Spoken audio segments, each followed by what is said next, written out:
कि और वहाँ पाकिस्तान का मैप था कि ये इंडिया की टेस्ट साइट है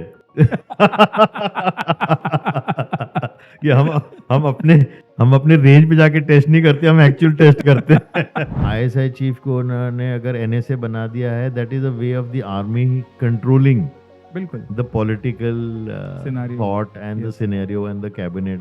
उन्होंने अपना आदमी अंदर डाल दिया है and this is precisely for this possible reason that India also decided to shake up the nuclear infrastructure of Pakistan and call out the bluff. Correct. It was also possibly a lot of what you and me are talking probably must have been discussed behind closed बिल्कुल. doors and was one of the thoughts that prompted us to take an action. यार India के पास tactical nuclear warheads है नहीं, हमारे पास बड़े warheads हैं because हमारी strategy अलग है। हम छोटे न्यूक्लियर वॉरहेड्स पे क्यों नहीं डिपेंड करते या क्यों नहीं बनाते या क्यों हमारा वो स्ट्रैटेजी में वो नहीं आते, उसका एक कारण है। Incidentally America did carry out that nuclear strike knowing fully well that Japan did not have a nuclear weapon. If Japan had a nuclear weapon, do you really think the Americans would have gone in for that strike? They can't. No country can carry out that strike. अगर आपको मालूम है कि Japan के पास है तो Japan ने अगर ठोका होता तो फिर अमेरिका का भी वही हाल होता। At that critical junction when the war was hotting up, you have taken out that airfield for the next 48 or 96 hours and you cannot use it. वो उसकी अहमियत है। जय हिंद दोस्तों, स्वागत है आप सबका हमारे एक और कर्नल आशुतोष काळे स्पेशल पॉडकास्ट में। जी हाँ, हमारे जो गेस्ट हैं कर्नल काळे जी हमारे साथ आज तीसरी बार जुड़ रहे हैं। आप सब ने भारत और पाकिस्तान के बीच जो वॉर हुआ था उसके बारे में ज़रूर देखा होगा, ज़रूर सुना होगा, और किस तरह से भारत ने ऑपरेशन सिंदूर के तहत प्रिसिशन स्ट्राइकिंग किया वो भी आपने देखा होगा। आज की तारीख में हो ये रहा है कि जो इंडिया के मीडिया चैनल्स हैं वो कई ऐसे एक्सपर्ट्स को बुला रहे हैं जो आके सिर्फ ये बताते हैं कि अगर पाकिस्तान ने भारत के ऊपर किसी भी प्रकार का न्यूक्लियर हमला किया तो शायद भारत का एक स्टेट उड़ जाएगा, शायद भारत की इतनी प्रतिशत आबादी खत्म हो जाएगी। बट क्या ये बात सच है? ये देखा जाना चाहिए कि जो न्यूक्लियर वॉरहेड बता रहे हैं वो न्यूक्लियर वॉरहेड की क्षमता क्या होती है, उसकी साइज कितनी होती है और वो कहाँ फूट रहा है। क्या वो किसी ऐसी जगह फोड़ा जा रहा है जहाँ पे बहुत ज़्यादा आबादी है, या ऐसी जगह फोड़ा जा रहा है जहाँ पे शायद बिल्कुल आबादी नहीं है। एक और महत्वपूर्ण चीज़ ये भी होती है कि वो क्या एटमॉस्फेयर में फोड़ा जा रहा है या एटमॉस्फेयर के ऊपर फोड़ा जा रहा है। और इन सबसे भी ज़रूरी चीज़ होती है वो ये कि क्या भारत के पास कोई ऐसी मिसाइल्स हैं जो इन वॉरहेड्स को हवा में ही इंटरसेप्ट करके उसको न्यूट्रलाइज कर दे। ये और ऐसी कई सारी जानकारियां जानने के लिए देखिए हमारा आज का पॉडकास्ट। और अगर आपको हमारा काम अच्छा लगता है तो प्लीज़ हमारे चैनल को लाइक, शेयर और सब्सक्राइब ज़रूर करें। और हाँ, हमें आपके सुझावों की भी ज़रूरत है, तो प्लीज़ आप अपनी राय, अपने सुझाव कमेंट्स में ज़रूर बताएं। धन्यवाद दोस्तों।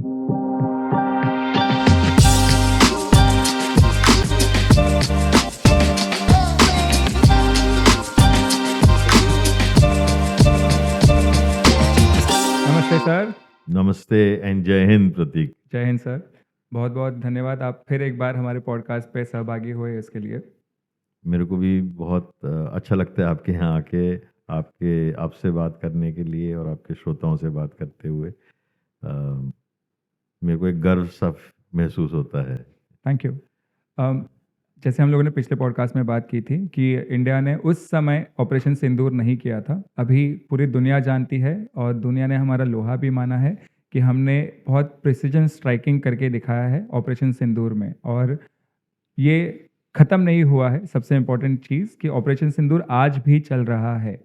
सबसे पहला सवाल मेरा यही है आपसे कि वो जो एक रेड लाइन कही जाती है, ठीक है, तो पहले तो आप कॉमन मैन के लिए ये समझाइए कि रेड लाइन होती क्या है, ओके, और क्या इस रेड लाइन को इंडिया ने और थोड़ा पीछे ढकेल दिया है? बहुत इंटरेस्टिंग क्वेश्चन है। हजारों सालों से जो हद होती थी, सीमा होती थी, वो एक रेड लाइन कही जाती थी कि किसी आप राज्य की या किसी आप देश की अगर ज्योग्राफिकल सीमा को अगर आप क्रॉस करते हो तो वो रेड लाइन होती थी।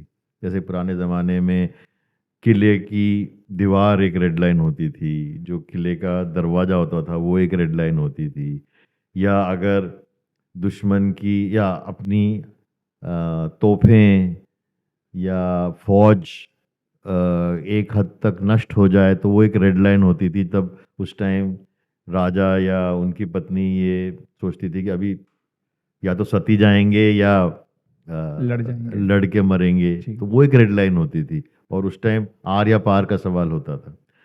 तो रेड लाइन वही होती है। पार्लियामेंट अटैक के बाद सबसे बात हमने जब ऑपरेशन पराक्रम किया था तो हमने लार्ज स्केल मोबिलाइजेशन किया था, नेशनल मोबिलाइजेशन हुआ था आर्मी का, मतलब पूरी आर्मी तैनात हुई थी और वो इंटरनेशनल बाउंड्री और पाकिस्तान के बाउंड्री के साथ बिल्कुल खड़ी हो चुकी थी, 1 इंच पीछे। वो एक रेड लाइन थी बिकॉज उस टाइम कभी पाकिस्तान ने ये सोचा नहीं था कि इंडियन आर्मी इस तरीके से मोबिलाइज होगी और it's a threatening gesture if you look at it, हमारी तरफ से। हमारी तरफ से in response to the attack. तो वो एक रेड लाइन थी। उसके बाद हमने वो बाउंड्री और पुश की। जब हमने सर्जिकल स्ट्राइक किया तब हमने उनके टेरिटरी में घुसे हम और उनके कैंप्स डिस्ट्रॉय किए, फिजिकली अंदर गए। Next time we breached it when we did Balakot after Pulwama, when our fighter planes actually flew into Pakistan and struck deep into enemy territory. That was another uh, red line. And these red lines, as you would understand, सिर्फ physical movement नहीं होता है, but it is also a psychological सीमा जिसको हमने जिसको हमने physically cross किया है। एंड हमने पाकिस्तान को हम हमेशा वो जो उनकी सीमा है वो पीछे ही करते रहे। Physically crossing is a very simple thing. जी। The psychological pushback of the red line is a far greater effect. And this time we really pushed them right into the wall. जहाँ हमने पहले दिन 9 स्ट्राइक्स किए उनके against terrorist camps, and we openly said it. We told the Pakistan army, please stand aside, do not get involved, we are only striking the camps. But obviously they are so intermixed और इतना ज़्यादा उनका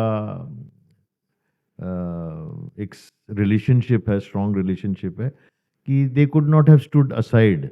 बिल्कुल। और उनको उन सांपों को उन्होंने इतने सालों से पाला है और सडनली आप कह दो कि नहीं आप अपना देख लो हम अपना देखते हैं, ऐसे नहीं हो सकता है. तो उनके सपोर्ट में उनको करना ही था. तो उन्होंने जो ड्रोन अटैक्स किए और उनके मिसाइल सिस्टम्स उन्होंने लॉन्च किए, उसके बाद हमने जो है फिर उनके 12 एयर बेसिस को डिस्ट्रॉय किया. तो we hit the military targets in response to their act. So we've actually pushed the red lines well beyond what was understood by the world. इसके अलावा एक और बड़ा इंटरेस्टिंग सिचुएशन यहाँ ये हुआ है that Pakistan increased its acts of terrorism after it became a nuclear state. जी। और बोलते हैं कि एक जो न्यूक्लियर सेबर है, sabre is like a sword, जो न्यूक्लियर तलवार है, वो हमेशा वो न्यूक्लियर तलवार हिलाते थे वो, कि अगर आप कुछ करोगे तो हम न्यूक्लियर स्ट्राइक करेंगे, अगर आप कुछ करोगे तो हम न्यूक्लियर स्ट्राइक करेंगे. और उनकी स्ट्रेटेजी ये थी, न्यूक्लियर स्ट्रेटेजी ये थी कि हम जो हैं we don't care for your response, we will do a first strike. That is their nuclear strategy. We'll do a first strike. They do not have a second strike capability. Second strike capability आती है आपकी technical क्षमता से और technical और geographical depth से. So Pakistan does not have a geographical depth. So they do not have strategic depth, unlike India, where in Rajasthan or Madhya Pradesh or Punjab, we and the rest of the country is so well spread out that we can absorb a nuclear strike and we can contain a nuclear strike and then retaliate. That is what it means by having a strategic depth. So they do not have a strategic depth. तो इसलिए उन्होंने कहा कि हम first use करेंगे. और first use में भी आपको पता है उनका जो न्यूक्लियर प्रोग्राम है वो चुराया हुआ प्रोग्राम है. उनके साइंटिस्ट ने वो चोरी से हासिल किया हुआ डाटा था. जो उनके साइंटिस्ट थे जर्मनी से लेके आए थे और बाकी कंट्री से, फिर उनका जो न्यूक्लियर मटेरियल है वो भी क्लैंडस्टाइन तरीके से छुपे छुपाए चोरी रास्तों से उन्होंने इकट्ठा किया है। और तब जाके उन्होंने ये न्यूक्लियर प्रोग्राम बनाया था। In fact there are reports that at one time Indira Gandhi had offered help to Pakistan for developing their civilian nuclear programme program for use for civilian use, जी। not for military use. And they had refused because they wanted to create a nuclear program for military use. Correct. And like Bhutto had said, that we will eat grass, but we will create a nuclear technology, weaponisation के लिए basically. weaponization. तो उन्होंने जो, क्योंकि उनका उतना technical know नहीं था, तो उन्होंने they created something which is called the tactical nuclear warhead, which is a smaller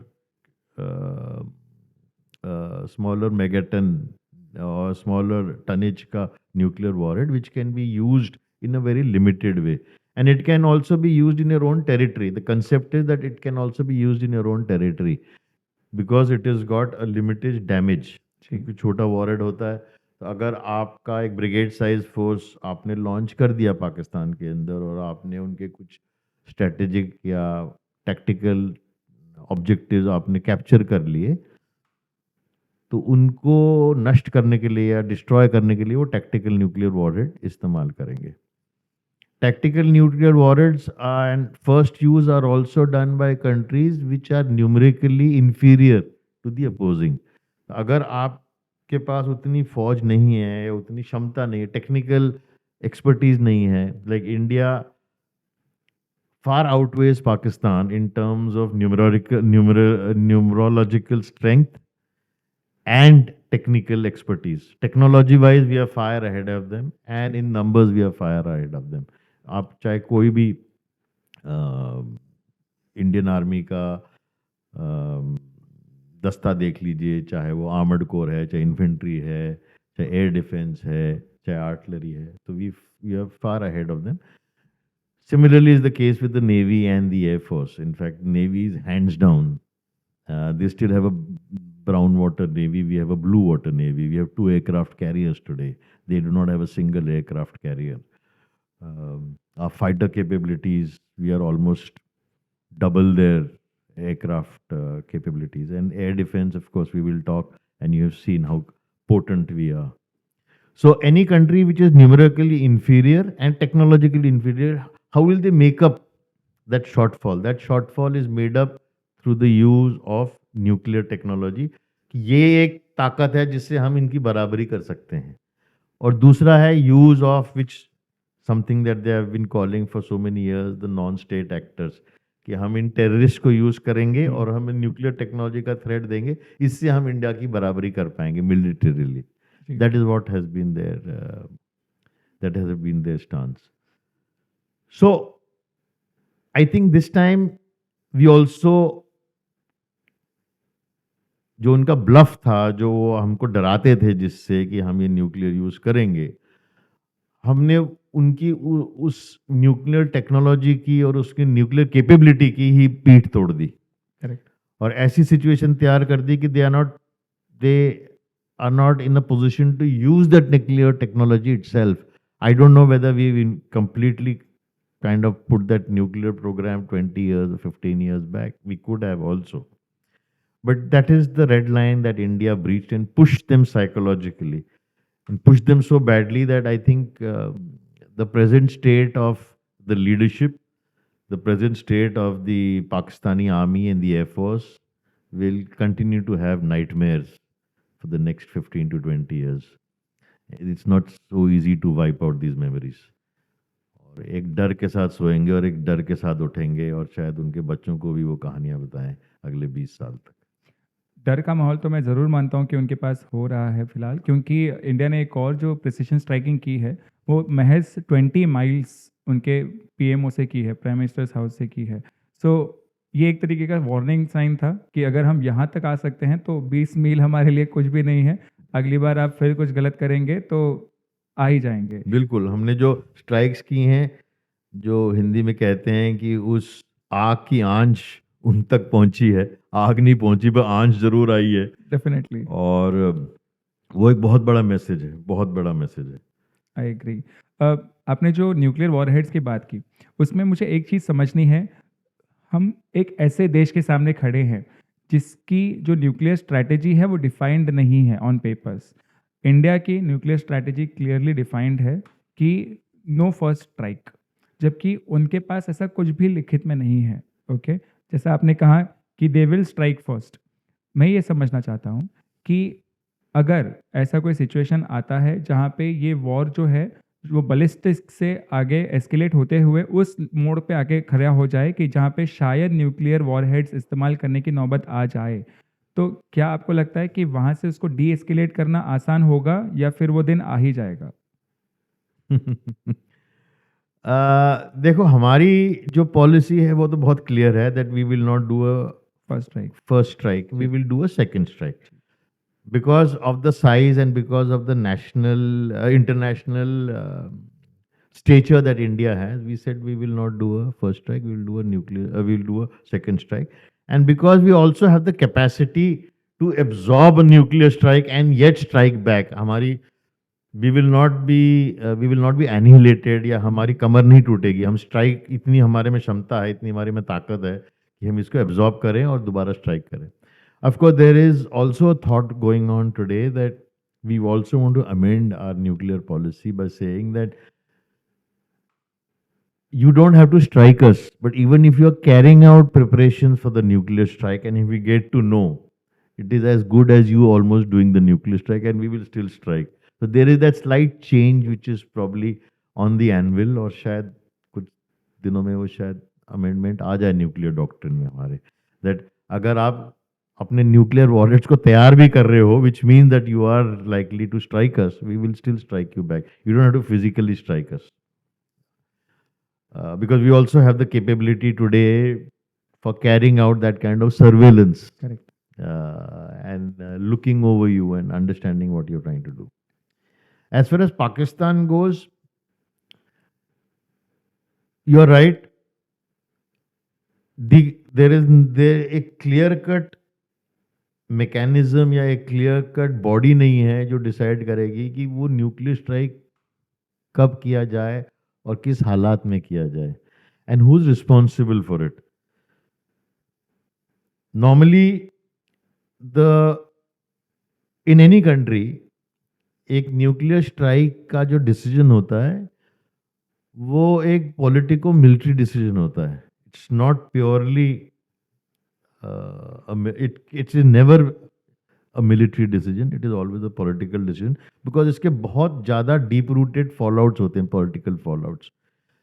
So it is a diplomatic political decision, and of course the army, these forces are brought in to understand the capability, the preparedness, the damage, and how will we contain it after the strike. कि अगर strike होता है तो उसको contain कैसे किया जाए और अपने फोर्सेस को कैसे प्रोटेक्शन किया जाए. All these kind of questions are what the forces will answer you, whether it is the Air Force or the Army which is using, or the Navy if you are using a nuclear warhead. That is when you are brought in. And also as a strategic expert, जैसे हम किसी consultant को बुलाते हैं कि हाँ बताओ हमको ये यूज़ करना है तो आप क्या सोचते हो, but decision maker is always the political entity. In case of Pakistan, there is no political entity.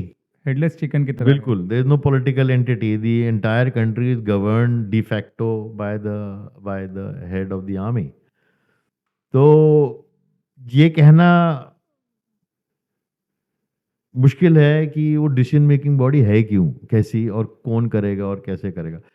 तो ये सिर्फ इंडिया को सोचना जरूरी नहीं है, but even the world body needs to think of this. The American, the Britishers, the Chinese, who have kind of given this kind of power, or let this power, or let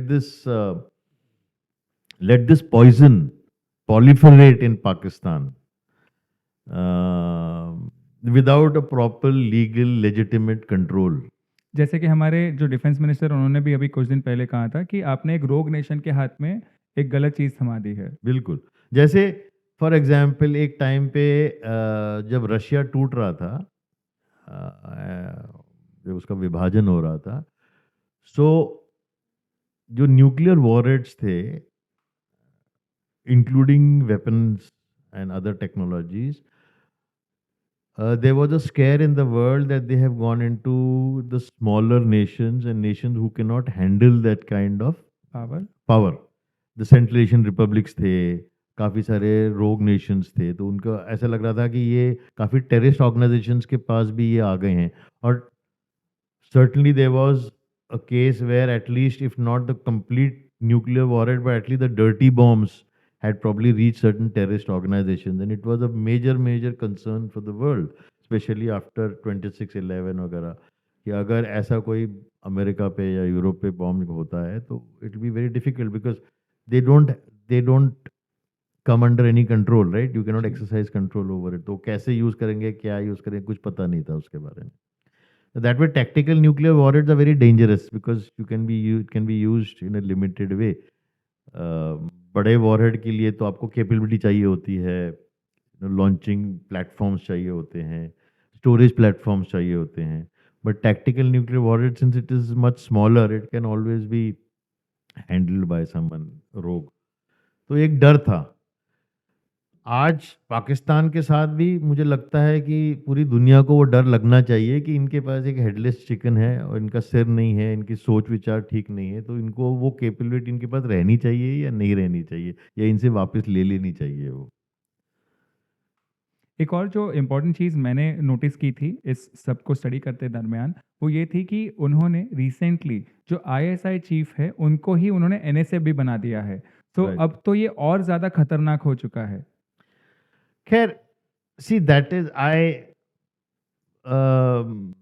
is politics that is at play. ISI chief को उन्होंने अगर NSA बना दिया है, that is a way of the army controlling बिल्कुल. the political Scenario. thought and the Yes. scenario and the cabinet.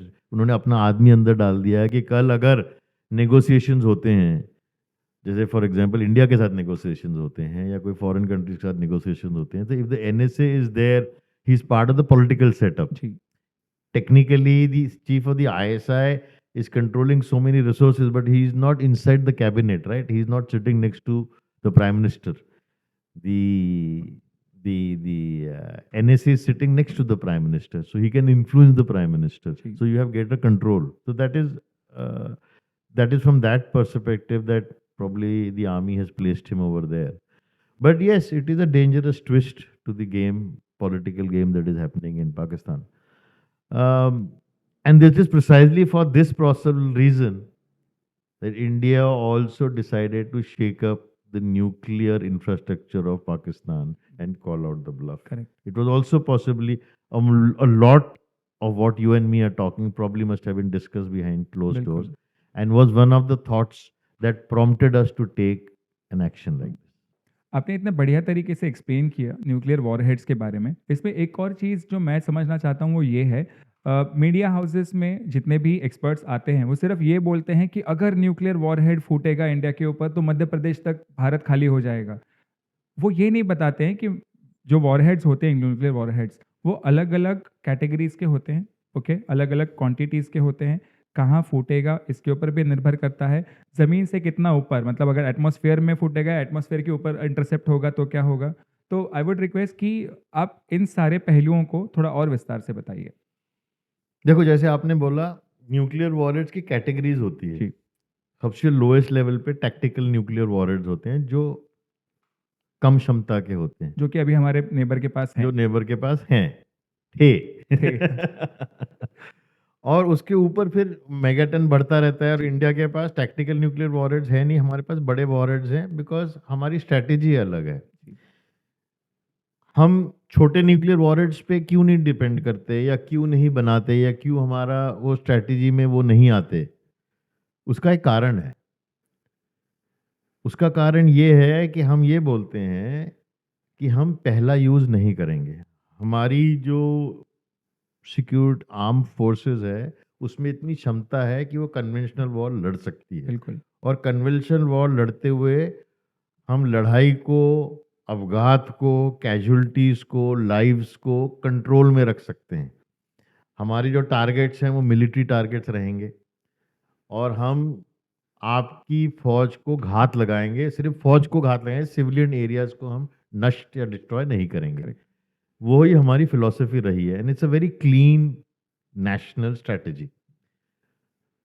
इसलिए अगर आप हमको छेड़ोगे और हमको अगर आप हमारे खिलाफ कुछ ऐसा करोगे, तब हम जो है हमारा ब्रह्मास्त्र यूज करेंगे, तब तक हम अपना ब्रह्मास्त्र यूज नहीं करेंगे। ब्रह्मास्त्र छोटा या बड़ा नहीं होता, ब्रह्मास्त्र ब्रह्मास्त्र ही होता है। और जिस मेगाटन के, जिस किलोटन के हमारे पास न्यूक्लियर वॉरहेड्स हैं, वो एक्चुअली प्रतीक इस्तेमाल करने के लिए नहीं है, वो सिर्फ रखे गए इसलिए हैं, ये दिखाने के लिए कि हमारे पास इतनी कैपेबिलिटी है कि आपके पूरे राष्ट्र को हम खत्म कर सकते हैं। वो इस्तेमाल के लिए नहीं होता है, वो दिखाने के लिए होता है कि हम आपके पूरे राष्ट्र को खत्म कर सकते हैं। और इस डर से आप हमारे को कुछ नहीं करोगे और हमारे सिविलियन एरियाज को, हमारे पॉपुलेशन को आप कुछ नहीं करोगे, क्योंकि आपको पता है कि इनके पास ब्रह्मास्त्र है। अगर मैंने एक हद से ज्यादा इनकी रेड लाइन अगर मैंने टच भी कर दी तो ये वो ब्रह्मास्त्र यूज करेंगे। That is the reason why we do not want to use a smaller warhead. A smaller warhead can only be used by a country like Pakistan, who wants to fill the gap, who wants to jump that and fill up that gap that exists between their technological inferiority and their numerical inferiority. तो इसलिए वो रखते हैं वो, और हम नहीं रखते। That is the clear distinction why we say that we will never use a smaller megaton. It is like saying कि आर्मी के पास, अब कभी जैसे पुलिस होती है और आर्मी होती है, और आपको उदाहरण देता हूं मैं, the army has weapon systems, it has rifles, right. Police के पास बेद दिए जाते हैं। पुलिस को कभी राइफल्स नहीं दिए जाते, और नॉर्मल इंस्टेंस में वो राइफल, आप गोली थोड़ी मारोगे अपने लोगों को, वो सिर्फ बेद से उसको लोगों को सुधारते हैं। पर आप क्या कभी कभी बेद आर्मी को दोगे क्या? कभी नहीं दोगे, क्योंकि जब आर्मी को काम में लाया जाता है तो इट इज फॉर इफेक्ट, डराने के लिए नहीं लाया जाता आर्मी को कि आप बेद से लोगों को मारो, बेद से पाकिस्तानियों को मारो, वो डर जाएंगे। जब आर्मी को लाया जाता है, it is for a reason, it is the decision has been taken that we will employ the army, right? I'm not talking about the army being employed in within the country for quelling mob or something. I'm talking about the army being employed on the, so army is never given, even when army is employed in area जहाँ पे दंगे फसाद होते हैं, वहां पर भी army के पास बेद कभी नहीं लिए जाते। वहां पे उनके पास हथियार ही होते हैं, और उनको जो भी राइटर्स हैं या जो भी लोग उद्वाद कर रहे हैं, उनको ये बताया जाता है कि अगर आप इस लाइन के आगे आओगे तो गोली चलेगी, और गोली चलेगी। आर्मी का भी जब गोली भी चलाएगी तो वो कंट्रोल्ड फायरिंग करेगी, ऐसे नहीं कि बेहूद मशीन गन लगा के 400 लोग मार दिए, ऐसे कभी नहीं होगा। So the same philosophy continues everywhere else. So we will use it for effect. We will use it when we have to, and we will use the Brahmastra. But when the Brahmastra is used, तो फिर वो शायद रामायण ही खत्म हो सकती है, महाभारत खत्म हो सकता है ब्रह्मास्त्र के बाद। उसके बाद कुछ होगा ही नहीं, कुछ रहेगा ही नहीं। जो मीडिया हाउसेस में अभी बात चल रही है, और जो सेंसिटाइजेशन, और rather I would say over sensitisation चल रहा है, कि अगर उन्होंने हमारे ऊपर कोई भी TNW इस्तेमाल किया, ओके, तो उससे किस लेवल के रैमिफिकेशंस देखे जा सकते हैं? सी, टैक्टिकल न्यूक्लियर वेपन जैसे हमने बात की are meant for use for a limited area. They are also used, they can also be used in your own area because they have a very limited fallout. In fact, one of the reasons why Pakistan has a tactical naval weapon is because वो कहते हैं कि अगर Indian army हमारी area में घुस गई और उन्होंने हमारे किसी बॉर्डर टाउन को या हमारे किसी मिड साइज टाउन को कैप्चर कर लिया और हमारे में वो क्षमता नहीं रही उनको पुश बैक करने की, तो हम उनके ऊपर फिर ये टैक्टिकल न्यूक्लियर वॉरहेड इस्तेमाल करेंगे अपने खुद के एरिया में। वो हमारे एरिया में आके during a conventional war tactical nuclear warhead नहीं यूज करेंगे। They will also use the tactical nuclear warhead, the TNW, if we go into that area and capture a town which is probably 15-20 kilometers in, and they do not have the capacity to push us out, counter attack us. उनके पास वो क्षमता नहीं रही तो वो use करेंगे. Okay. So that is one. The second thing is, if they fire a tactical nuclear weapon into India, firstly they'll be very foolish to do that, because we've already said that अगर आप करोगे तो हम तो ब्रह्मास्त्र use करेंगे. But interestingly today, that entire thinking has been turned on its head. एक spin दे दिया है.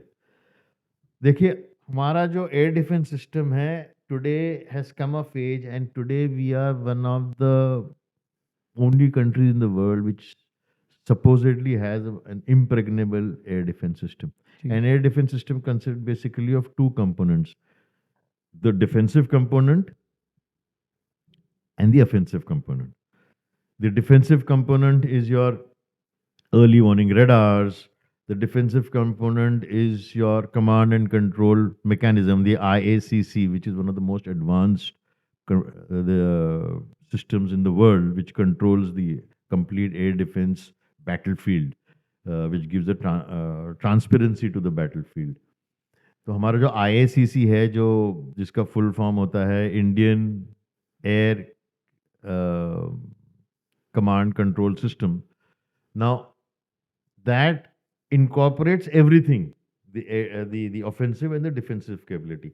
Interestingly, we have also incorporated the nav satellite systems, which is an ingenious build navigational system, which we've done away with the GPS, which was there, and we have, even today, we've got almost 10 navigational satellites orbiting over Pakistan, watching their every move. So we've incorporated that too. Now, our defensive capabilities have become so strong that they could not penetrate our airspace at all, and we kind of nullified. Only one missile was taken out over Firozpur. No, not Firozpur. The one missile was taken over Sirsa, which was taken off. Otherwise, all the missile system with the drones or anything else were nullified. That's because of our exponentially potent defensive system. And we were tackling them right from Sir Creek onwards. Gujarat से लेके हम ऊपर तक पूरा activate हो चुका था. So when the conventional warheads can be taken out, even a missile which is armed with a tactical nuclear warhead can be taken out. Okay. So it will never strike us. Okay. As of today, the capability that they have and what we have, we can safely assume and safely make that presumption that our Iron Dome, as they say, which is far superior to the Israeli Iron Dome, because it costs so much less as compared to theirs. So अपने ऊपर direct strike तो आएगा नहीं. हाँ, अगर उसको हमने aerial scenario में के अंदर अगर उसको हमने नलीफाई कर दिया, डिस्ट्रॉय कर दिया, तो उसका जो रेसिडुअल फॉल आउट होगा वो कैसे होगा? Now see, if it has at a lower altitude, of course, depending on the height at which we destroy the nuclear warhead, it will govern कि उसका fallout कितना है. Correct? The higher we destroy it, the better it is, because उसका residual नीचे आते आते उसकी खत्म हो जाती है, क्षमता खत्म हो जाती है. Secondly, if the nuclear warhead is destroyed before it gets activated, you know how is a nuclear warhead activated? Nuclear warhead में activation के लिए, फ्यूजन या फिशन के लिए उनके दो कंपार्टमेंट्स होते हैं जिसमें अलग अलग रखा जाता है. उसके साइड में एक्सप्लोजिव होता है, और उस एक्सप्लोजिव को जब आप ऐसी कंडीशन पैदा करते हो कि वो एक्सप्लोजिव उड़े और वो जो दो मटेरियल हैं, वो एटम्स जो हैं वो जॉइन हो, तब जाके वो फिशन या फ्यूजन होगा जिससे वो एक्टिवेट होगा. तो अगर आपने उसको वैसे ही डड बना दिया है पहले से ही, तो वो कभी एक्टिवेट होगा नहीं. तो उसमें बहुत कम लिमिटेड फॉल आउट हो सकता है, थोड़ा बहुत न्यूक्लियर लीकेज हो सकता है, there is no doubt about it. But again it depends at what altitude you have kind of struck it down. But there will not be a situation like Chernobyl और like the Americans which had struck at Hiroshima and Nagasaki. Hiroshima and Nagasaki, where hundreds of acres of land or thousands of casualties had happened, and probably 3 generations suffered subsequently. As a situation, I don't think will happen. Incidentally, America did carry out that nuclear strike, knowing fully well that Japan did not have a nuclear weapon. If Japan had a nuclear weapon, do you really think the Americans would have gone in for that strike? Because they can't. No country can carry out that strike. अगर आपको मालूम है कि Japan के पास है, तो Japan ने अगर ठोका होता तो फिर अमेरिका का भी वही हाल होता. So the only reason why they carried out that strike was because Japan did not have a nuclear weapon. And that was such a small country. इसीलिए कभी अभी कुछ शायद बातचीत भी चल रही थी, कोई लोग कह रहे थे कि हम जो है अपना न्यूक्लियर प्रोग्राम बंद कर देंगे, या मिसाइल प्रोग्राम जो है वो बंद कर देंगे. तो I think that is a very very immature kind of a statement and political thought. ऐसी सोच विचार रहनी नहीं चाहिए आज के समय में. देखिए, आज जो इंडिया का मिसाइल प्रोग्राम है ना, we are world leaders in the missile program. Okay, it is recognized world over. BrahMos और आकाश, और बीच में हमारे 3-4 मिसाइल्स थे. तीर था, नाग था, which was the anti अग्नि था, and the other complete. So what Abdul Kalam had done, and when he started the missile program, it was precisely for this reason. And today we are considered world leaders as far as the missile systems go. The missile systems can be tactical or nuclear, depending on कि उसके ऊपर आपने कुछ type का warrant लगाया है. आज जो आपकी दुनिया में रिस्पेक्ट है, आज जो आपकी दुनिया में पोजीशन है, आज जो आपकी दुनिया की जो आपकी जो स्टेचर है, it is because of the potency of your armed forces and your missile systems and the complete defense infrastructure that you have. Your country can only, we want to become a world leader, right? वो world leader हमको कैसे बनना है? हमको अपने finances के जोर पे बनना है, हमारे इकोनॉमिक्स के जोर पे बनना है, हमारे जियोपॉलिटिकल स्ट्रेंथ के जोर पे बनना है. उस सब का where do we draw the strength to do all that? We draw the strength to do all that through the strength of your armed forces, through the strength of your missile systems, the strength of your defense industry. If you do not have this, you cannot have that. बिल्कुल. आप बन ही नहीं पाओगे, world leader बन ही नहीं पाओगे. उससे पहले लोग आके आपको खत्म कर देंगे. Today we have far more leverage with America and probably the P5 countries in the United Nations because of the potency of your and the strength of your defense systems and your army. Otherwise, you will never be considered as a world leader. तो आपको आपकी जो जैसे अगर आपको आपकी ताकत draw करनी है और आपको फाइनेंशियल स्ट्रेंथ आपको गेन करनी है और आपको वर्ल्ड मार्केट्स को कैप्चर करना है और आपको जियोपॉलिटिकल स्ट्रेंथ चाहिए और आपको वो लीवरेज चाहिए जियोपॉलिटिकल नेगोशिएशंस में, जियोपॉलिटिकल रिलेशनशिप्स में, तो आपको अपना जो आर्मी है वो उसको स्ट्रॉन्ग करना ही पड़ेगा. और आज उस मकाम पे हम पहुंचे हैं, तो why not leverage it and why not use it. We are not saying we want to use it. जैसे मैंने आपको पहले बोला था, ब्रह्मास्त्र यूज करने के लिए नहीं होता है, ब्रह्मास्त्र रखा जाता है पीछे बताने के लिए कि है हमारे पास, बताने के लिए कि है हमारे पास. And we can not be brushed away. We will sit at the long table and we will call the shots and we will discuss with you as equal partners, not as a weak partner.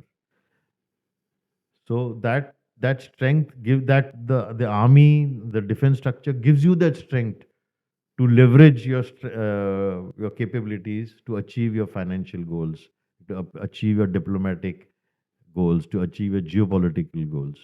We are not saying we want to be a belligerent state. We don't want to go the China way. We don't want to take over half the world. We don't want to do that. We want our own growth, and we want our own growth story to tell the story of India. But for that, you require military strength. आपने जो इतना बढ़िया एक scenario explain किया है, उससे आगे बढ़ के मुझे आपसे एक और बात पूछनी है, वो ये है कि अभी हम लोगों ने उनके कई एयरफील्ड्स को डैमेज कर दिया है।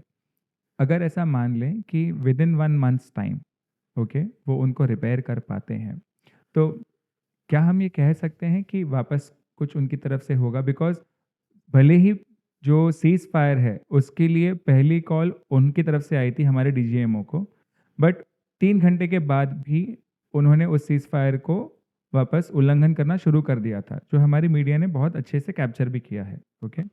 तो अगर वो लोग सीज़ फायर कॉल करके खुद ही उसको उल्लंघन कर रहे हैं, तो आज से 1 महीने बाद या 2 महीने बाद जब उनके एयरफ़ील्ड्स पूरी बन जाएँगी, तो क्या वापस कुछ शुरू हो सकता है उनकी तरफ से? देखिए, पहली बात, मैं आपके प्रश्न का जो दूसरा हिस्सा है वो पहले आंसर करूँगा। सीज़ फायर के बाद उस दिन रात में जम्मू में, सांबा में ड्रोन्स उनके देखे गए थे। यस, पंजाब के ऊपर भी आए थे। But that can be attributed to loose control on ground, कि जब ऊपर वाला उन्होंने डिसीजन ले लिया, पर जब तक वो नीचे नहीं जाए और नीचे वालों को समझ नहीं आए कि वो क्या करना चाहिए, तो वो उन्होंने शायद उस टाइम कर दिया था। That is why India did not respond. We neutralized those Yes, drones, but we जी, did not carry out a counter strike. जी, That was our maturity, जी, because we understand कि परकोलेट नहीं हुआ कि है। वो नीचे परकोलेट नहीं हुआ है, नीचे ग्राउंड लेवल के ऊपर वो जी, हुआ नहीं, वो अक्सर होता है. It also speaks of your own arm forces, कि despite being such a huge army and spread over such a big geographical area, we could pass down those orders to our people at the lowest level, कि जो highest level पे chief के level के ऊपर या DGMO के level के ऊपर जो डिसीजन लिया गया है, वो घंटों में हमारे जो जवान जो बंकर में बैठा है उसको वो हुक्म मिल गया, और उसने अपना कंट्रोल अपने ट्रिगर के ऊपर रखा है. मिनटों में शायद। पर उनके आर्मी में जो हमारे से कहीं छोटी आर्मी है, वो परकोलेट नहीं हो पाया. It just speaks of their command and control systems and our command and control जी, system. And the part one of your question was, अगर वो उनके एयरफ़ील्ड्स रिपेयर कर पाते हैं तो? हाँ, तो जैसे हमने देखो उनके जो टारगेट सिलेक्ट किए ना, the target selection is a science in itself. आपने अगर उनकी डीजीएमओस की या उनकी जो ब्रीफिंग सुनी होगी, उन्होंने पहले बोला था, उन्होंने एक्सप्लेन भी किया था कि पहले हमारे पास कम से कम 100-200 टारगेट्स थे. 100-200 टारगेट्स के हमने 40 टारगेट किए, 40 से हमने 9 टारगेट पे लेके आए हम. उसी प्रकार जो मिलिट्री टारगेट्स थे वो भी हमारे पास बहुत ज़्यादा थे, उससे हम छोटे टारगेट्स लेके आए. जब टारगेट सिलेक्शन होता है तो टारगेट सिलेक्शन का एक मिक्स होता है. कुछ टारगेट्स ऐसे होते हैं जो आपको दुश्मन को क्रिपल करने के लिए इस्तेमाल किए जाते हैं. कुछ टारगेट्स ऐसे होते हैं कि उनको टेम्पररी घात पहुंचाते हो, कि वो चंद घंटों के लिए ही होता है. तो airfields are something which are strategic assets, but they are also temporary, what should I say, distractions. तो उस टाइम जो सिचुएशन थी वो ऐसे थी कि आज उनके एयर स्ट्राइक्स आ रहे थे, the war was escalating, right. तो we wanted to at that time nullify the airfields, ताकि उनके जो एयरक्राफ्ट है वो टेक ऑफ ही नहीं कर पाए बिल्कुल। और हमारे ऊपर अटैक ना कर पाए. So that is the reason we carried out a strike on the 12 airfields. But when we carried out a strike on the airfields, we all knew that it is a temporary measure, क्योंकि आप airfield को repair कर सकते हो. But at that critical junction when the war was hotting up, you have taken out that airfield for the next 48 or 96 hours and you cannot use it. वो उसकी अहमियत है. अगर मैं उसकी जगह कोई और टारगेट डिस्ट्रॉय करता तो हो सकता था कि वो उसके ऊपर और ज़्यादा नुकसान पहुंचता, बट वो फिर अभी अपने एयरफील्ड इस्तेमाल कर सकता था. तो जो टारगेट सिलेक्शन होता है वो बहुत डिटेल्ड और बहुत साइंटिफिक तरीके से की जाती है, कि किस समय कौन सा टारगेट जो है वो आप डिस्ट्रॉय करो. जैसे कर्ण की विद्या थी वो उस टाइम उसको नहीं मिली जब उसको उसको सबसे ज्यादा जरूरत थी। करेक्ट। उसी समय उसको नहीं मिली, उस क्षण में नहीं मिली जब उसको सबसे ज्यादा जरूरत थी। तो उसी प्रकार उसके बाद उसको मिल जाए वो विद्या तो उसका कोई फर्क नहीं पड़ता, क्योंकि वो बाण ऑलरेडी चल चुके हैं, उसके छाती में भेज चुके हैं वो बाण। बट उस समय जब अर्जुन वहां पे खड़ा था और वो उसके ऊपर वार कर रहा था, और जी। उस समय उसको उसको विद्या नहीं मिल पाई, वो उसको ध्यान नहीं आया उसके विद्या का। उसी प्रकार ये एयरफील्ड्स हैं कि आपने उस टाइम उनकी जरूरत उनको इक्वेशन से बाहर ही निकाल दिया, जब हो सकता था कि उस रात या अगले सुबह पाकिस्तान उनको इस्तेमाल करे। आज वो 6 महीने बाद रिपेयर कर लेंगे, उसमें कोई फर्क नहीं पड़ता। पर जो अपने ऊपर खतरा था वो तो टल गया। करेक्ट। सो एंड इनफैक्ट मैं आज ही पढ़ रहा था, और अपनी मीडिया भी काफ़ी आजकल savvy हो रखी है। They have accessed the contracts which have been given out by the Pakistan Army for repair of the airfields. 12 airfields के कॉन्ट्रैक्ट मिले हैं लोगों को, जो सिविलियन कॉन्ट्रैक्टर जो रिपेयर करने वाले हैं, उनको उनके कॉन्ट्रैक्ट, तो उस that proves that those airfields were destroyed and they बिल्कुल। were. So these are very interesting intelligence sources which are used, which a lot of people would not know, to verify the damage that has been caused. जी। कभी मैं कभी आपको एक बड़ा interesting चीज बताता हूँ।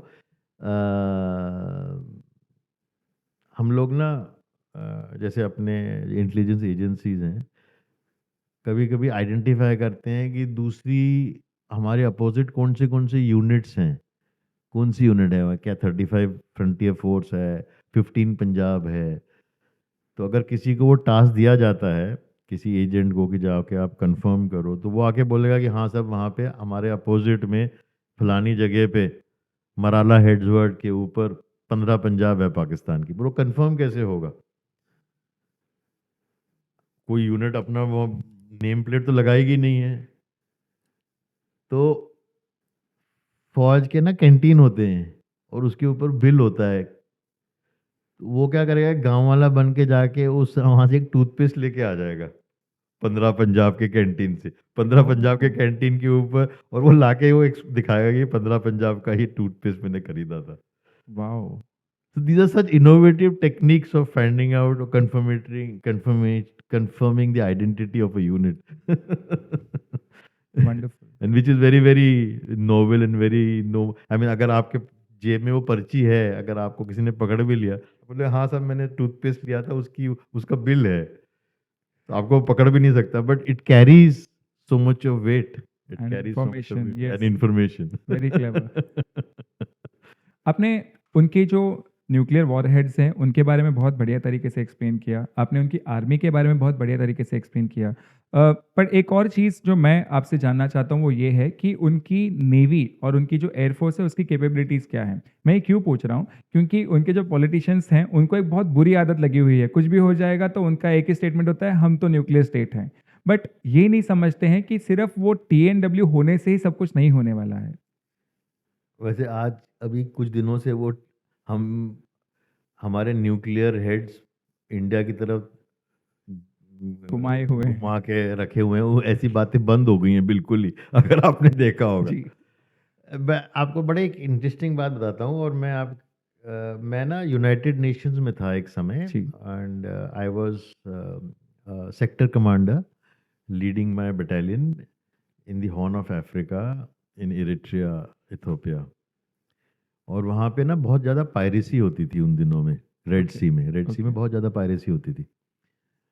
और it is one of the busiest shipping routes of the world. तो वहाँ पे हमारे बगल में एक अमेरिकन बेस भी था जिबूटी में। Aden is a very old city which is a port city, जहाँ से काफ़ी वर्ल्ड ट्रैफिक कंट्रोल होता है, shipping traffic. Now what was happening was that the Indian Navy started operating over there, giving protection to our merchant shipping, which was going, because the Somali pirates at that time had started operating. Okay. They used to hijack those ships जी। and kidnap those जी। ships, seijack those ships. So the Indian Navy was there to give them the protection. The Americans also were there. The Americans had a complete base, like I told you, in Djibouti, which is a small country at the mouth of the Red Sea. और आगे जाके वो Suez canal में जाता है. Correct. Over the years, we built up that capability to the extent that the Somali pirates today, when they see an Indian ship and they see an Indian naval ship there, they keep their arms down और वो घुटने take देते हैं और खड़े हो जाते हैं. This, the Americans, the Japanese who've got major shipping interests over there, have not been able to achieve. वहाँ पे Houthis भी फायर कर रहे थे बीच में. And the Americans also tried, but despite the Americans having their naval seals and all that, they have not been able to achieve. So in those waters, the strength of the Indian Navy was started getting recognized, that we made those waters safe so far away from home in the Red Sea. And slowly, we have of course built a navy right from 1971. We've gone in for a major rehaul. Yes. और आज हमारे पास 2 aircraft carriers हैं, जो हमारे destroyers हैं और जो हमारा लाइनअप है, जो हमारे सबमरीन्स हैं. We are far ahead of the Pakistani Navy and the Bangladeshi Navy itself. In fact, this time also we did quite a bit of muscle flexing of the port of Karachi. हमारी navy को blue water navy कहा जाता है और पाकिस्तानी जो navy है वो एक ब्राउन वाटर नेवी है. Brown water navy is that they have limited capability and they do not operate in wide open oceans. They remain confined to the coastal areas and inland waterways. बस उनकी क्षमता ही कम है. Okay. उनका aircraft carrier नहीं है. उनके जो the number of ships that they have, the frigates or the destroyers that they are very, very limited. Whereas we have far greater capability. So we are considered a blue water navy, which is a strategic asset. And there is a brown water navy. ठीक. उसी तरह बांग्लादेश की भी एक brown water navy है. So that is as far as the navy goes. As far as the air force goes, of course, we have demonstrated how without even crossing the border, we've been able to strike about 130-140 kilometers deep into Pakistani state, which shows the kind of might, technological strength, and the technological overpowering that you've done over Pakistan. So I would say that, we've kind of come of age today. Both the Navy and the Air Force have come of age. The Army, of course, was recognized as a world leader. We've got the 3rd or 4th largest army in the world. And not just in terms of numbers, but also in terms of our training, discipline, technology, our strategy. We were far ahead of a lot of our counterparts. Having served in the United Nations and seen over 40 armies and people from 40 armies, I can tell you from first knowledge and how we were considered. We've been considered as world leaders in the army for a long time. They recognize our strength. They recognize the strength of our soldiers and our training. And in fact, they look up to us for a lot of things. और I guess यही कारण है जिसकी वजह से एक बहुत famous quote हमारे डीजीएमओ ने कोट किया था. हाँ. बड़ा इंटरेस्टिंग कोट था. ये 75 एशेज सीरीज की बात थी. And in fact I think this quote was used the first time by the Sydney Herald, which said जो एशेज की जो सीरीज चली थी उसमें उन्होंने बोला था कि ashes to ashes and dust to dust, if Thompson will not get you, Lely surely will. So our defense system was so layered this time that it became absolutely impregnable for the Pakistanis to come in. We've talked about this a little earlier, but I must tell you that our defense system was firstly extremely indigenous, all homegrown, Atmanirbhar. Like I said, we had our own navigation system. We had 10 satellites hovering overhead. We used our own radars, right? We used some of the weapon systems that we used were old vintage. Very interesting to know. जैसे हमारी L-70 guns थी. जो L-70 और शिल्का guns थी बहुत पुराने vintage की हैं, 80s की विंटेज की एंटी एयरक्राफ्ट गन्स हैं. We had about 11 to 1200 of these guns. What we did was, very interestingly, our DRDO and our scientists converted these guns and made them anti-drone. जी From firing a projectile, a bullet which could hit the aircraft, which is probably a strategy or a thought process of the Second World War, we upgraded these guns and made them anti-drone और completely indigenous. and completely indigenous. We introduced AI into that. We introduced EW into that, electronic warfare, and we made this current. Interestingly, these weapon systems, which the world did not realize, is that they were made to fire against the aircraft. When we converted this and made them into anti-drone, they were far stronger than the drone because they were meant to tackle aircraft, and here they were tackling drones. Yes. That is why they became so effective. And lethal, yes. तो जो India का जो एक mindset है ना, जुगाड़, तो हम जुगाड़ के लिए बहुत फेमस हैं. I agree. And this is one showcase where we've been able to completely turn around old weapon systems into modern day fighting equipment. और उसी तर्ज पे मैं कहूँगा कि एक और इंटरेस्टिंग चीज़ जिससे हमने पूरी दुनिया को चौंका दिया था वो ये भी था कि S-400 जो हमने रशिया से लिया है, रशिया खुद उसको यूक्रेन में डिप्लॉय कर चुका है, जिसके शायद उतने इफेक्टिव रिजल्ट्स नहीं आए थे, बट जब हमारे DRDO ने उस पर इंडिजिनियस टेक्नोलॉजी को इंटीग्रेट किया तो the results were far more. Because weapon system तो है, पोटेंट है, but how do you integrate it and how do you utilize it? Because of our navigation systems, because of our radar systems, how we integrated this entire technology and did target acquisition. क्या होता है कि जब targets आते हैं तो उसमें acquire किया जाता है टारगेट को, उसको ट्रैक किया जाता है और उसके बाद उसके ऊपर वेपन सिस्टम्स असाइन किया जाता है कि इस टारगेट के ऊपर कौन सी चीज़ है जो इसको घात लगाएगी. क्या L-70 गन से इसको शूट किया जाएगा, क्या शिल्का से शूट किया जाएगा. हमने इनफैक्ट 1978 के पिचोरा मिसाइल्स भी इस टाइम यूज किए थे, which should have been put into the graves, but those weapon systems we've used it very effectively. Akash, which was an indigenous weapon system, of course S-400, but S-400, you must know that we have used sparingly. Correct. जो S-400 की बातचीत हो रही है, पर वो S-400, because you will not use S-400 is an expensive weapon system. एक छोटे वेपन ड्रोन के लिए आप S-400 यूज नहीं करोगे, उसके लिए आप शायद एक छोटी क्षमता की वेपन सिस्टम यूज करोगे. So our backbone of our air defence weapon systems which were there were our indigenous old weapon system which we had upgraded, like the L-70 gun, ya Shilka, ya Pichora, or the just made Akash. And of course, S-400 also was there. In our offensive capability, which we really outsmarted the Chinese systems, which were the HQ-9 and HQ-10. So we not only jammed their radar systems, which we did, which was the non-kinetic use, but we also ended up destroying them.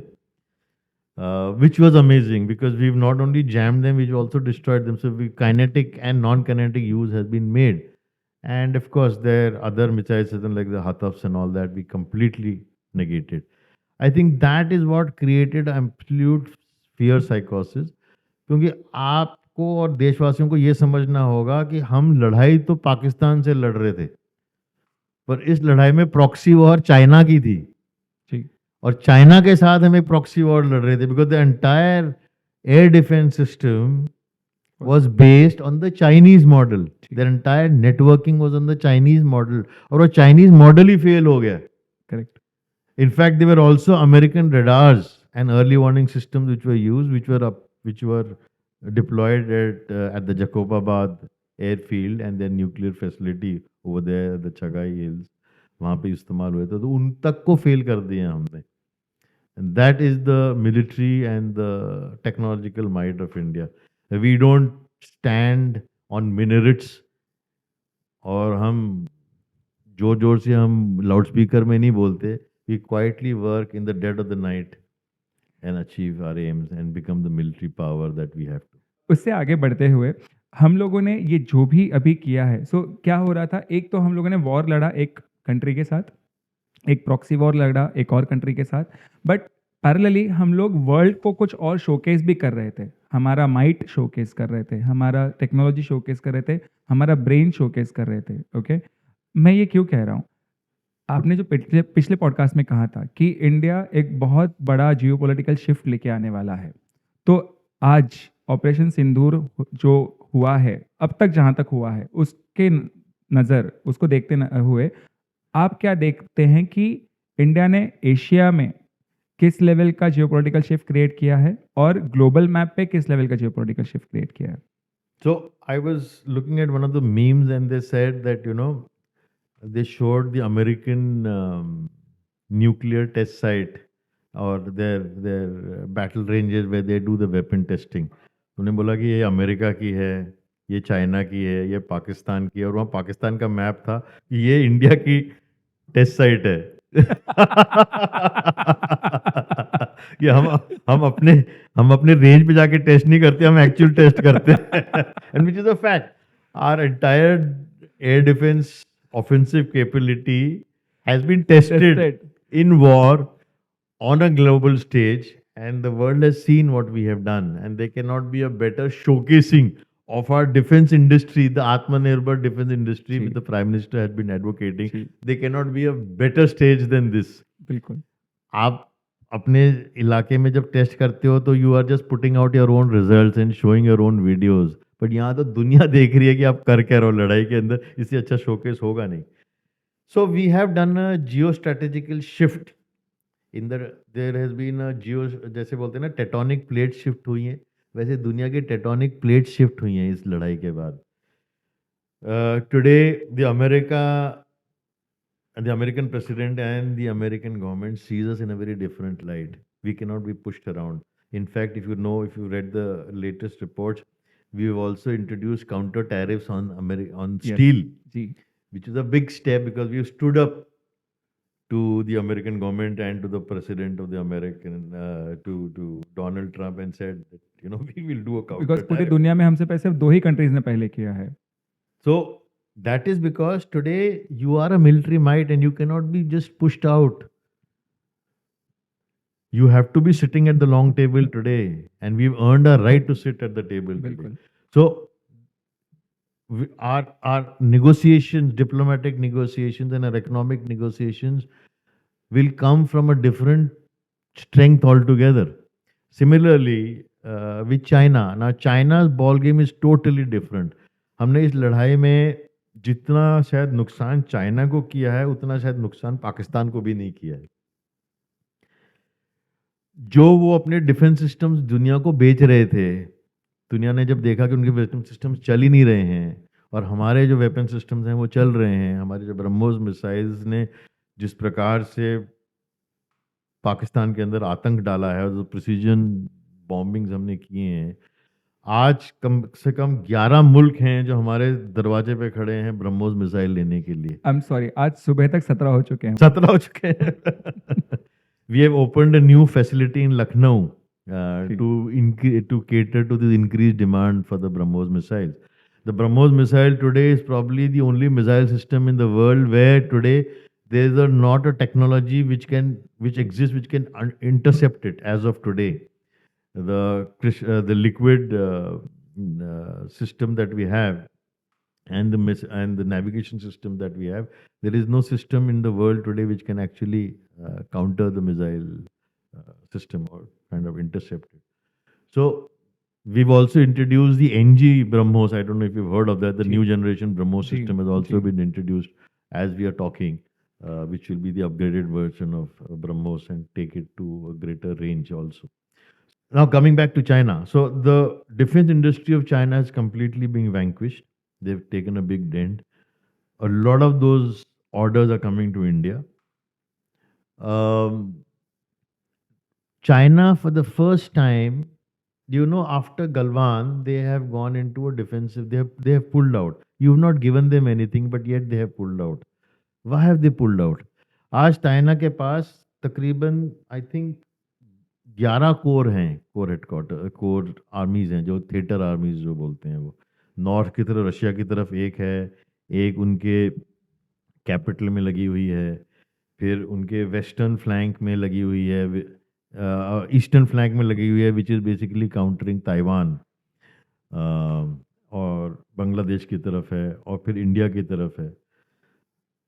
उन्होंने पहली बार, I think, if you look at the, I don't want to go into details, but if you actually look at the strategic application of force, they will not be able to employ more than one corps, one theater command against India.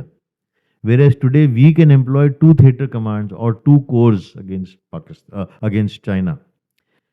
China, for the first time in its history, has gone for a layered defensive layout in front of the LAC and in Tibet. They've got about 3 brigades right at the in the eyeball to eyeball contact in Tibet, and subsequently they have about 2 divisions. But for the first time, they are advocating a defensive setup. They've already seen what our technology is. Their high altitude airfields, which are across the LAC, will not be as potent as they are जो अरुणाचल में और उस तरफ जो उनके airfields हैं. They have a limitation because of the high altitude, so the aircraft cannot operate. And in any case, our aircrafts, our Rafales, and our aircrafts have proved far greater Superiority. in potency than the JF-17 and JF-10 and all that they had. So they are having a fright of their lives also. So today they are on the back foot. They are really on the back foot to a certain extent. We have put the fear of God into them. There's already a fear of God I mean, America has to look at us in a different light. Russia wants to develop the S-500 in a joint venture with India. Ji. That is the latest. बहुत महत्वपूर्ण बात है. तो वो हमारे साथ एक joint venture करना चाहते हैं. So there is a shift in the geopolitical world और that is taking place, and that's the kind of ripples that this war has created around the world. जो मैं आपको, हम दोनों महाराष्ट्रियन हैं इसलिए मैं ये कह सकता हूँ, आपने एक मराठी कहावत सुनी होगी, पुढच्याला ठेस मागचा शाणा. मतलब अगर मैं उसको हिंदी ऑडियंस के लिए कहना चाहूँ कि अगर आगे वाला जो चल रहा है, अगर उसको ठोकर लगती है तो पीछे वाला अपने आप चौकन्ना हो जाता है. आई गेस एग्जैक्टली वही हुआ है चाइना के साथ, और भी कुछ हमारे एडवर्सरीज जो शायद चुपचाप देख रहे हैं फिलहाल, बट ये भी जानते हैं कि हम लोगों ने अपने आप को एक अलग लेवल पे तैयार कर रखा है. बिल्कुल. एंड जैसे हमारे डिफेंस मिनिस्टर ने बोला कि अभी तो ट्रेलर है, पिक्चर अभी बाकी है, देखिए आगे आगे होता है क्या. Incidentally they've also announced that the Operation Sindoor is not yet over. जी. Or it is an ongoing thing, and this is the new reality. मतलब ये जो डर है और जो हमारे हाथ में जो चाबुक है, ये चाबुक हमने अभी तक रखा नहीं है, और किसी टाइम हम दोबारा इसको उठा के दोबारा आपको हंटर मारेंगे. तो ये चालू है, और उसी तहत आपने अगर देखा होगा कि आई थिंक 2 या 3 parliamentary delegations which have also included Shashi Tharoor ji. and Supriya Sule ji. Supriya Sule हैं, Oversee हैं. जी हैं. They'll be going around to a lot of these countries and ji. explaining our position, बिल्कुल. and going on ground and explaining what we have achieved and why we did it, and what is the new reality and why we did what we had to do. So it is all part of Operation Sindoor. This is the political and diplomatic initiative that the country has adopted, and we are following that. I think in this whole thing, there was one aspect which we kind of lagged behind, and that was a little bit of information campaign which was launched. Interestingly, I was reading somewhere that all the news which was generated, international news, especially New York Times, Washington Post, or even BBC, do you know that the foreign correspondents were all Pakistanis? For all these leading newspapers of the world, the correspondents were all Pakistanis. So obviously they were peddling the Pakistani narrative. बिल्कुल. और उनकी तरफ से लिखा गया, इसलिए start में हाहाकार ये हुआ कि पाकिस्तान जीत गया, उन्होंने इतना नुकसान पहुंचाया. पर आस्ते आस्ते जो सच है वो तो कभी छुपाया नहीं जा सकता. So the world is now getting to know what it was all happening. And yeah, so I think that is one place where we had probably lagged behind a little, but I think we are taking it slow and steadily in our own way. That's how we will counter this war too. जो मैं एक और बहुत महत्वपूर्ण चीज़ देख पा रहा हूँ और मुझे बहुत इसके ऊपर अभिमान भी होता है, वो ये है कि इस सिचुएशन में पिछली बार की तरह हमारी ऑपोजिशन ने एक अलग स्टैंस नहीं लिया है। सब एक साथ मिलके खड़े हैं और ये एक देश के लिए बहुत ज़रूरी चीज़ होती है जब भी आप किसी वॉर में जाते हैं। बिल्कुल। I think this was the most welcome change जो हुआ है। इनिशियली थोड़ा बहुत क्वेश्चनिंग हुआ था, but then the entire opposition stood behind the prime minister and the government and stood out very very strongly, जी। and which was a very very welcome change. So this, I think, is the new trend, the age of nationalism and the growth story that India is building. It is very important that even our opposition kind of recognizes this, and they did this time, जी। which was extremely pleasantly surprising for a lot of us to see. And also happy for us. And a very happy note. And a very जी। happy note. So sir, on that note आप हमारे podcast पे तीसरी बार आए, उसके लिए फिर एक बार मैं आपको धन्यवाद कहता हूँ। और जैसे ही ये ऑपरेशन आगे बढ़ेगा, ऑपरेशन सिंदूर, तो मैं आपसे विनंती करूंगा कि आप फिर अगर समय निकाल पे आ पाएँ तो we will be happy to host you again. जरूर, मेरा ये सौभाग्य रहेगा कि मैं आपके पॉडकास्ट पे दोबारा आऊँ और आपसे बात करूँ, आपके श्रोताओं से बात करूँ। ज़रूर। जय हिंद। जय हिंद सर।